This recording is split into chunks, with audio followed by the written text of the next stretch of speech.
Hey, greetings good people, it is Dan here, your urban treasure hunter, and I have a nice little video for you today. In this video we're going to answer the question is, can I make money with storage auctions? So stick with me, we're going to answer that question for you right now. So the short answer is yes, you absolutely can make money at storage auctions. The how much or how little you make depends in large part upon you. There are certain things that you can control, there are certain things that you cannot control. Let's talk about both. So what I'm about to say may sound like I'm stating the obvious, but the cheaper that you can get a unit for at an auction, the more likely it is that you're going to be able to make money on that unit. Now there's a lot of overhead that goes into attending a storage auction. The time it takes to get to the auction, the time it actually takes for the auction to unfold, the gas that you're using to get there, and then if you do wind up a winning bidder, the effort and time required to clear that unit out, there's an awful lot of overhead. And even if you do get a unit on the cheap, does not necessarily mean that you're going to make money on it. I mean, let's suppose you bid $100 for a unit and you find out the hard way that there was nothing of value in that unit. You've lost all of your overhead, which is fine. I mean, there's overhead in business, but you've also lost that $100 bid because you're really not going to make that money back, or maybe you'll just about break even or make a little bit less than 100.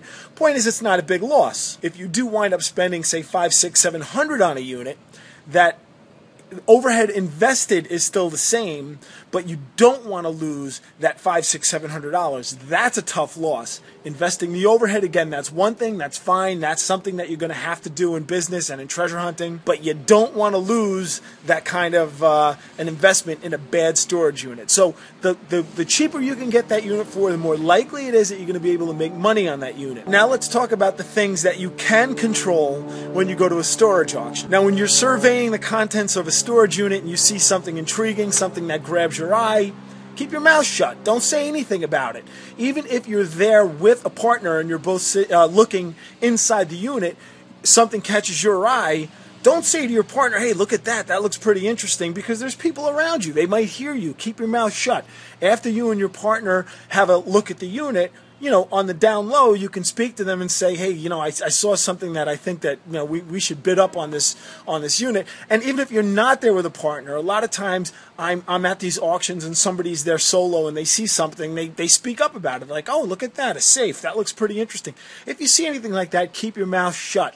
Don't tip anybody off to what you might see in that unit that you think could be valuable. So this is a guitar case that I've featured in a couple of my latest videos that I saw in a recent storage auction, a storage unit that I bought in the Bronx. And inside the case, it was in fact a vintage Fender Mustang guitar. I had seen this Footlocker, and this locker came out of a unit.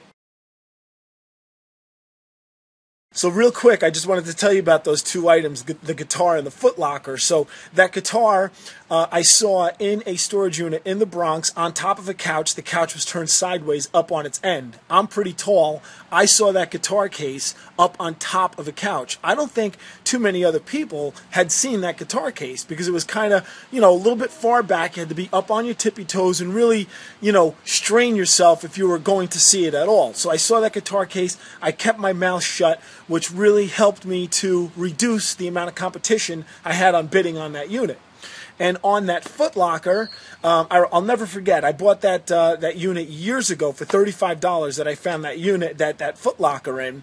And the auctioneer, when he opened up the door, he pointed out this crappy old fax machine and this crappy old copier, and he was like, oh, I want to get at least 100 for this room. Look at that copier, look at that fax machine. And I'm thinking to myself, those two items look like, they're waste. But then I saw that Footlocker sitting there, and I'm thinking to myself, I'll pay money because I want to see what's in that locker. To hell with the fax machine, to hell with the copier or whatever. I want to see what's in that Footlocker. Kept my mouth shut. Long story short, I wound up getting that unit for only $35. In fact, if you want to see that video, I believe that there's a link for it right here in this video in the lower right. But anyway, don't click on that link yet. I want you to finish watching this video. All right, so those are two things that you can control. You keep your mouth shut and don't tip anybody off to anything that you might see in a unit. Now, things that you cannot control that will also determine how much you'll wind up spending on a unit is the amount of inventory that the storage facility has at that particular auction, as well as the number of people who show up. Now, I've been to auctions before where a facility will have an accumulation of units. I've been to auctions before where there's 30, 40 units. Now, obviously, the more inventory there is, the more likely it is that you're going to be able to get a unit or two or three at a good price because there's plenty to go around, plenty of inventory for everybody. Now, conversely, if there's not a lot of inventory and there are a lot of people who show up, then chances are good those couple of units available are going to go for really high numbers. That's an example of something that you cannot control. So the bottom line is, if you want to make money in this business, you have to try to get units as cheaply as possible, and you have to keep under control those things that you can control. And you just have to learn how to deal with those things that are out of your control. But either way, the cheaper you can get these units for, the more apt it is you're going to make money on them. So that's it, folks. I hope you found some value in what I had to say in this video. If you liked what I had to say, please go ahead and click the like button, share this with your friends and colleagues. And if you're not yet a subscriber to my channel, please subscribe, because I do these videos frequently. I like to talk about treasure hunting and storage auctions. So subscribe now if you're not already a subscriber, and head on over to my blog. I have a lot of great information there on treasure hunting and storage auctions. And finally, my Facebook fan page. Come and join a growing group of treasure hunters on Facebook. All the information for my blog and my and Facebook are found on this next slide.